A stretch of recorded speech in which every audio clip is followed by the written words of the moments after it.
But Speaker, sir, this reform is not in isolation. When such a ritual, such an examination is compromised, what gets diluted is a very holy covenant. उसका असर उस पिता पर भी होता है जो अपनी इच्छाओं का त्याग कर कर उस बच्चे की फीस भरता है। धन्यवाद अध्यक्ष जी। मैं the Public Examinations Prevention of Unfair Means Amendment Bill 2026 के सपोर्ट में खड़ी हुई हूँ। अध्यक्ष जी, ये एक ट्रांसफॉर्मेटिव अमेंडमेंट है। इसकी न केवल आवश्यकता है बल्कि ये आज के समय की मांग भी है और इस अमेंडमेंट को लाना आदरणीय प्रधानमंत्री श्री नरेंद्र मोदी जी की संवेदनशीलता और उनकी जिम्मेदाराना सरकार का प्रमाण है। अध्यक्ष जी, जब एक कॉम्पिटिटिव एग्जामिनेशन कॉम्प्रोमाइज होता है तो उसका असर केवल उस कैंडिडेट पे नहीं होता जिसका भाग्य दांव पर लग जाता है। इसका असर तो उस उनींदी मां पर भी होता है जो सुबह 4 बजे गर्म दूध और भीगे हुए बादाम अपने बच्चे को खिलाती है। उसका असर उस पिता पर भी होता है जो अपनी इच्छाओं का त्याग कर कर उस बच्चे की फीस भरता है। स्वयं प्रधानमंत्री श्री नरेंद्र मोदी जी ने कहा है कि पेपर लीक एक घोर अपराध है और इसीलिए मैं यहाँ कहना चाहूंगी और इस सदन को आश्वासन देना चाहूंगी कि आदरणीय प्रधानमंत्री श्री नरेंद्र मोदी जी के लिए पेपर लीक को घोर पाप कहना केवल एक बयान नहीं है, ये उनकी सरकार की नीयत है। इसीलिए ये अमेंडमेंट आज यहाँ पर लाया गया। Speaker, sir, a law is a living instrument.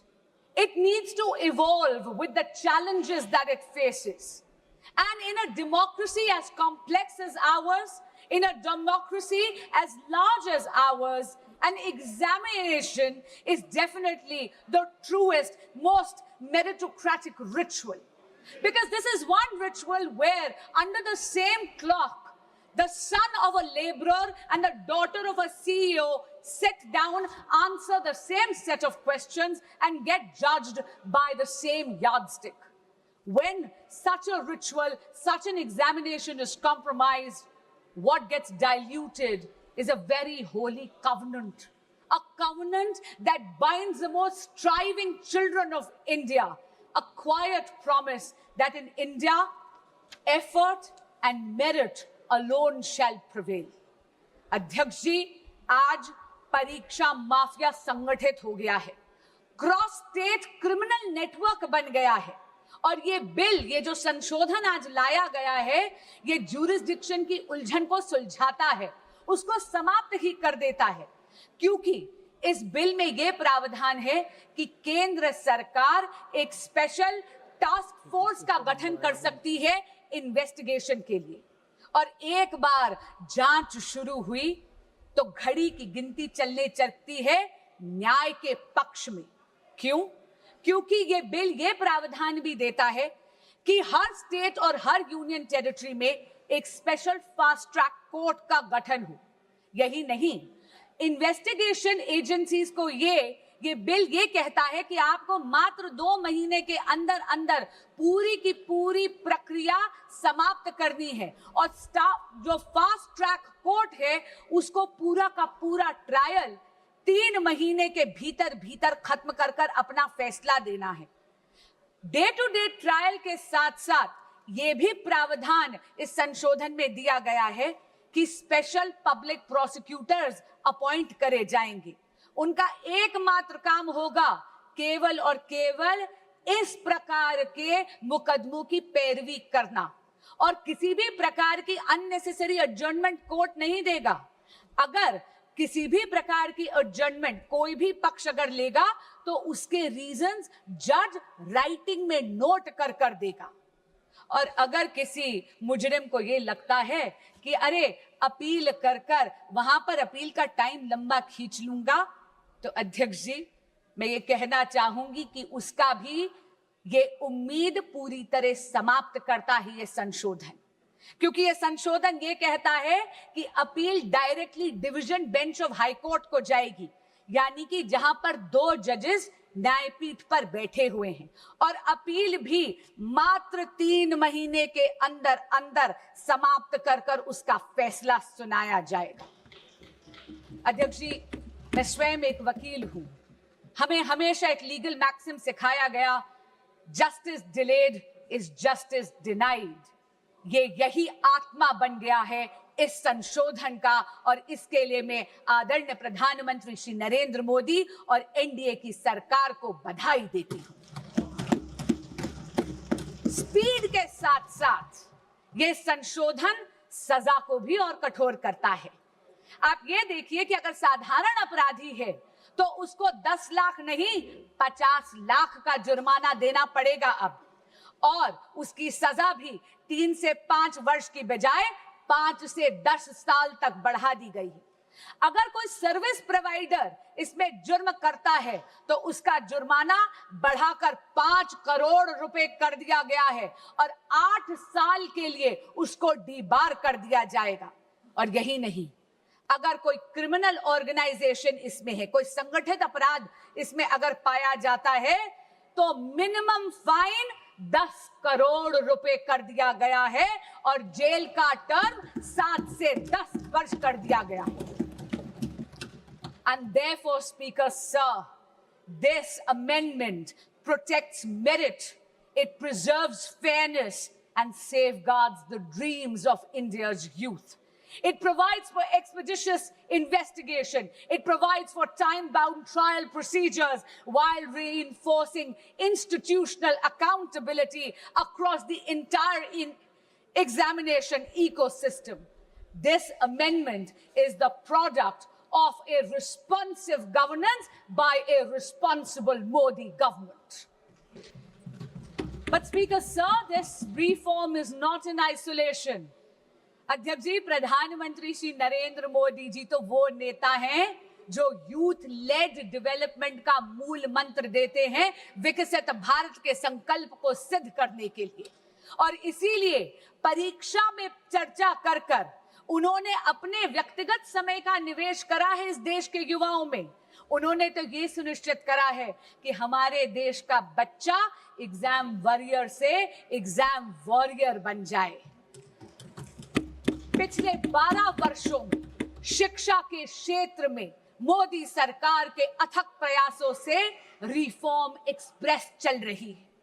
आप देखिए, 12 सालों में अध्यक्ष जी, medical colleges and medical seats have doubled, दुगनी हो गई है उनकी संख्या। यही नहीं, आईआईटीज अब 16 के बजाय बढ़कर 23 हो गई हैं। IIMs 13 से बढ़कर 21 हो गई हैं। Functioning AIIMS, all India institute of medical sciences, अब 7 नहीं, मोदी सरकार के कार्यकाल में 7 से बढ़कर 20 हो गई हैं। यही नहीं, नंबर ऑफ यूनिवर्सिटीज भारत में मोदी जी के कार्यकाल में 60% से ज्यादा हो गई हैं, बढ़ गई हैं। As far as higher education enrollment statistics are concerned, अध्यक्ष जी, 91 लाख एडिशनल स्टूडेंट्स अब हायर एजुकेशन के इंस्टीट्यूट्स में एनरोल करते हैं, जिसमें से 50 लाख महिला स्टूडेंट्स है, फीमेल स्टूडेंट्स है। और हाँ, एससी स्टूडेंट्स की एनरोलमेंट तो 44% हो गई है। एसटी स्टूडेंट्स की संख्या बढ़कर 65% हो गई है। अध्यक्ष जी, ये विस्तार केवल अफसरों का विस्तार नहीं है, ये सामाजिक न्याय का विस्तार है। लेकिन मोदी सरकार ने रिफॉर्म्स को केवल इंस्टीट्यूशंस तक सीमित नहीं रखा। डिजिटाइज कर यह सुनिश्चित कर दिया कि दीक्षा के माध्यम से एजुकेशन हर बच्चे के मोबाइल फोन तक पहुंच जाए। ईट पाठशाला के माध्यम से पूरी की पूरी लाइब्रेरी अब बच्चों की हथेली में है। CUET जैसा एडमिशन प्रोसेस के लिए एग्जामिनेशन लाकर एडमिशन प्रोसेस को और ज्यादा पारदर्शी यानी ट्रांसपेरेंट बना दिया, और NEP 2020 में भारत की एजुकेशन सिस्टम को रिजिड स्ट्रीम से मुक्त कर दिया गया है। यदि कोई स्टूडेंट बायोलॉजी के साथ साथ म्यूजिक पढ़ना चाहता है तो उसको अब अपनी प्रतिभा में किसी एक सब्जेक्ट का चयन करने की जरूरत नहीं है, क्योंकि नरेंद्र मोदी जी ने यह सुनिश्चित कर दिया है कि प्रतिभा ना परिस्थितियों की अधीन होनी चाहिए और ना ही एजुकेशन स्ट्रीम्स की मोहताज। अध्यक्ष जी, जब अफसरों का विस्तार होता है तो उसके साथ साथ उन अफसरों की निष्पक्षता भी सुनिश्चित करनी अनिवार्य है। ये अमेंडमेंट बिल 2026 का यही सुनिश्चित करता है। अध्यक्ष जी, इस सदन में पिछले 2 वर्षों से मैंने देखा है कि बहस तथ्यों पर होनी चाहिए, बहस नैरेटिव पे नहीं होनी चाहिए, बहस प्रमाणों पर होनी चाहिए, बहस पूर्वाग्रह पर नहीं होनी चाहिए। इसीलिए मैं ये जरूर कहना चाहूंगी आपके माध्यम से विपक्ष के साथियों को, सबसे पहली बात तो बेल सरकार नहीं, इस देश का कोर्ट देता है और लोकतंत्र में judiciary is independent of the executive and the legislature. दूसरी बात मैं ये कहना चाहूंगी, कांग्रेस के साथी और विपक्ष के कुछ साथी एक नैरेटिव बिल्ड करने की कोशिश कर रहे हैं, जैसे कि पेपर लीक की समस्या, एग्जाम कॉम्प्रोमाइजिंग की समस्या केवल और केवल 2014 के बाद पैदा हुई है।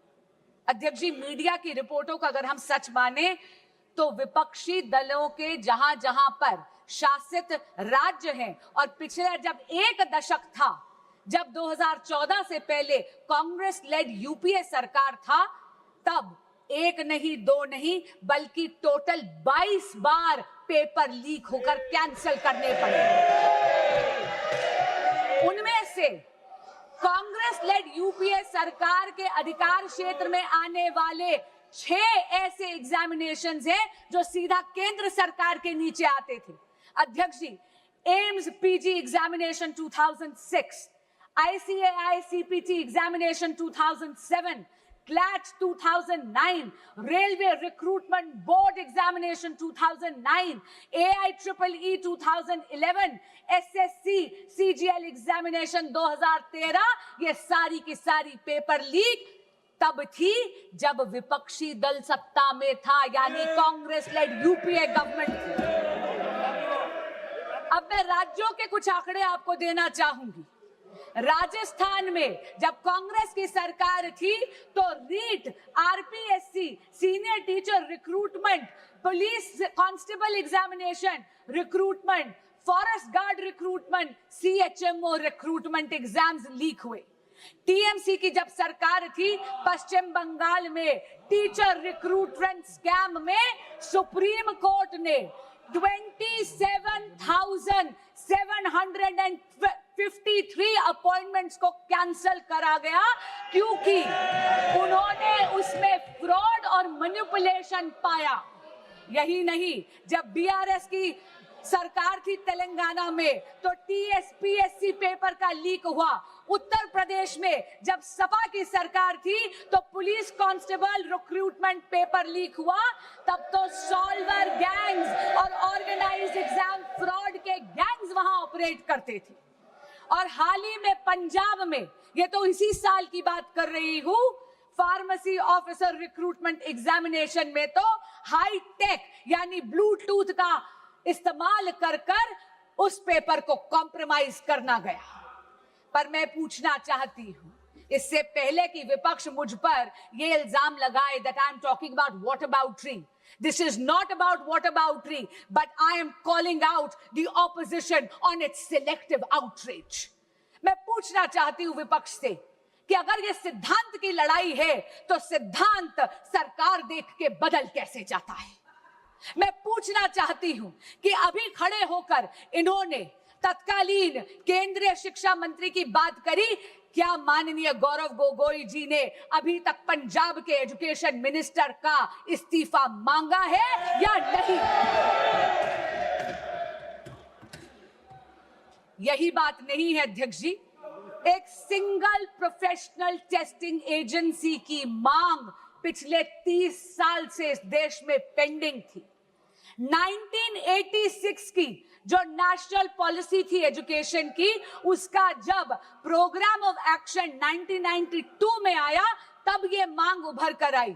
इसको आईआईटी डायरेक्टर्स कमेटी ने 2010 में रीइटरेट करा, इसे दोहराया, लेकिन ये मांग, इसको अनदेखा कर दिया कांग्रेस पार्टी और यूपीए ने। क्यों?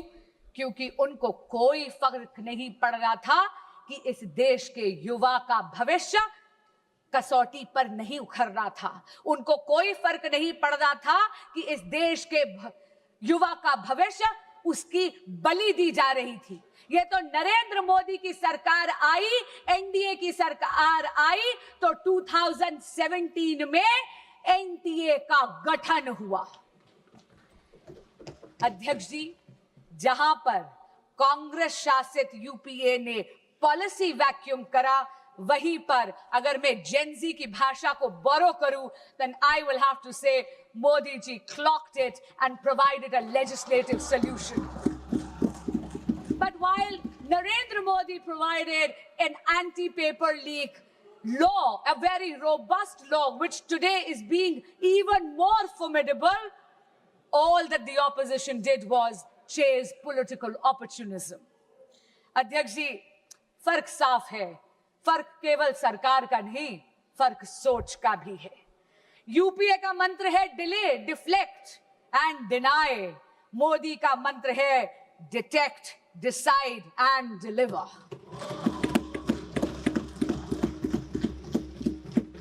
इनका ये रवैया देख के अध्यक्ष जी, कवि दुष्यंत की दो पंक्तियां मुझे याद आती हैं। तुम्हारे पैरों के नीचे कोई जमीन नहीं है, तुम्हारे पैरों के नीचे कोई जमीन नहीं है, कमाल है कि फिर भी तुम्हें यकीन नहीं है। अध्यक्ष जी, अपनी वाणी को विराम देने से पहले मैं ये जरूर कहना चाहूंगी कि बात राजनीति की नहीं है, बात इस देश के युवाओं की है। और इस देश के युवाओं का भविष्य किसी भी राजनीतिक विचारधारा या दल की डिफरेंसेस से ऊपर है।